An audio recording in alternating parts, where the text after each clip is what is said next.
wasiirka warfaafinta ee Soomaaliland Cusmaan Cabdullaahi Saxardiid Cadaani ayaa sheegay in madaxweyne Axmed Maxamed Maxamuud Siilaanyo uu cafis u fidiyay dhammaan siyaasiyiinta ka soo jeeda Soomaaliland ee ku sugan buu yiri magaalada Muqdisho oo xataa dadgureyntooda loo soo dadgureynayo Soomaaliland xukuumaddu ay ka qayb galayso tafaasiisha warkaasi ayaa wariyaha BBC Axmed Saciid Cige waxa uu ka wareystay wasiirka waxaase marka hore u weydiiyay bal in uu uga waramo halka ay marayaan iyo natiijada laga firi karayo wada hadallada iminka u socda Soomaaliland iyo Khaatumo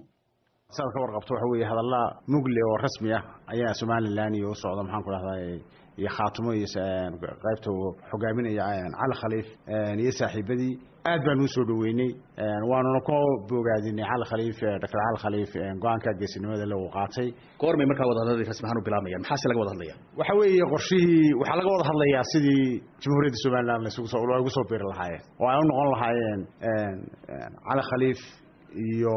raggaas maxaan ku raahdaa saaxiibadiisa iyo dhulbahanto weyne gaar ahaanba sidii Soomaaliland ugu soo biiri lahaayeen sidii ay aamini lahaayeen dadkooda iyo dalkooda ay weligood ku barbaareen dhaqanka la lahaayeen waxa weeye wada hadalladaas markay dhamaadaan Axmedow Khaatumo hadalladaas la dhameeyo waxa loo gudbayaa maxaan ku raahdaa dhulbahanto weyne shir uu isugu yimaado oo maxaan ku raahdaa gogashi madaxweynaha lagaga soo jawaabo oo ay hormood ka yihiin garaadada beel walba dhulbahanto weyne maxaan ku raahdaa marka eegto siyaasiyiin badan bay ka soo horjeeda maxaa ka jira in madaxweynuhu inuu cafis u fidiyay dhammaan siyaasiyiin Muqdisho iyo koonfurta dawladda federaalka Soomaaliya kamid ka ah bariyaha cabanayo xagga saami qaybsiga ka cabanayay dawladda federaalka Soomaaliya saamiga ka heleen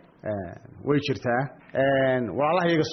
Soomaaliland xamar jooga ay garteen inaan waxba xamar u oolin waxaan madaxweynaha Jamhuuriyadda Soomaaliland uu leeyahay wax la wixii siyaasi ah ee ku sugan maanta Soomaaliya ama Muqdisho ee Soomaaliland ka soo jeeda cafis ayuu fidiyay cafis kama dambeyn ayuu fidiyay hadii ay kalifto ay doonayaan oo aan iman karayn wax la wixii dadgureyna ee aan u baahan yihiin dawladda Jamhuuriyadda Soomaaliland si muglaya uga qayb qaadanaysa walaaladayda halka ku sugan ee xamar joogan waxa uu leenahay wax la wixii yaala meeshaas ma jiro wax qarankan Jamhuuriyadda Soomaaliland iyo dadkeeda u yaala ma jirto baaqa madaxweynuhu idin fidiyay cisi iyo sharaf halkan ku leedihiin xagga ku yeelan meesaan sida aad maanta u aragtaan ayaa arrimuhu yihiin ka tashado ka yimaado